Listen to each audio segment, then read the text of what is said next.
ఇక డీటెయిల్స్ చూస్తే ఈ నెల 16న రాష్ట్ర ముఖ్యమంత్రి నీటిపారుదల శాఖ మంత్రి ఇతర మంత్రులు ఉన్నతాధికారులు జిల్లాలో పర్యటించిన నేపథ్యంలో ఏర్పాట్లను ముమ్మరం చేయాలని జిల్లా కలెక్టర్ రాజశ్రీ షాత్ అధికారులను ఆదేశించారు. మంగళవారం బోరజ్ మండలం హత్తిఘాట్ గ్రామంలోని Chanaka Korata barrage pump house వద్ద జరుగుతున్న ఏర్పాట్లను జిల్లా ఎస్పీ అఖిల్ మహాజన్తో కలిసి ఆయన క్షేత్రస్థాయిలో పరిశీలించారు.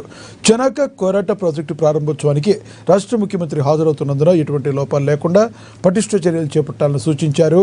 భద్రతా ప్రోటోకాల్ పరంగా తీసుకోవాల్సిన జాగ్రత్తలపై సంబంధిత శాఖల అధికారులకు పలు సూచనలు చేశారు. హెలీప్యాడ్ వద్ద అగ్నిమాపక వైద్య సిబ్బంది ఏర్పాటు చేయాలని తెలిపారు. ముఖ్యమంత్రి పర్యటన సాఫీగా సాగేలా అన్ని శాఖల అధికారులు సమన్వయంతో పనిచేయాలని ఆయన దిశానిర్దేశం చేశారు. భద్రతా కారణాల దృష్ట్యా గుర్తింపు కార్డులతో పాటు పాసులు ఉన్నవారిని అనుమతిస్తామని ఎస్పీ తెలిపారు. పటిష్ట బందోబస్తు ఏర్పాటు చేశామని, అందుకు గ్రామస్తులు అధికారులు సహకరించి కార్యక్రమాన్ని విజయవంతం చేయాలన్నారు. హెలీప్యాడ్ ప్రాంతాన్ని పంప్ హౌస్ ప్రధాన కాలువ, డెలివరీ సిస్టమ్, డీసీ వద్ద జరగబోయే పూజా కార్యక్రమం ప్రదేశాలను పరిశీలించి అధికారులకు పలు సూచనలు చేశారు.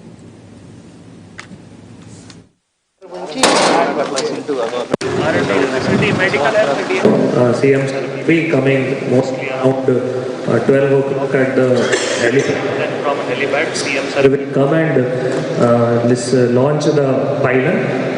The any completion tarvata then CM sir evaithe pump houses ఉన్నాయో ఆ పంప్ హౌసెస్ది మనం ఇనాగ్రేట్ చేస్తాం, ఓపెన్ చేస్తారు. దాని తర్వాత మళ్ళీ డెలివరీ సిస్టమ్కి వెళ్ళి మరి అక్కడ పూజ చేస్తారు. These are the only 3 components of the program. So మేజర్గా మనం ఒకటేమో ఆల్ డిపార్ట్మెంట్స్కి ఇందాక మనం చెప్పడం జరిగింది ఏమేమి మీరు చేయాల్సిన పని ఉన్నాయి. దయచేసి ఇంటర్ డిపార్ట్మెంటల్ కోఆర్డినేషన్ చేసుకొని ప్రశాంతంగా చేయాలి. CM sir will be coming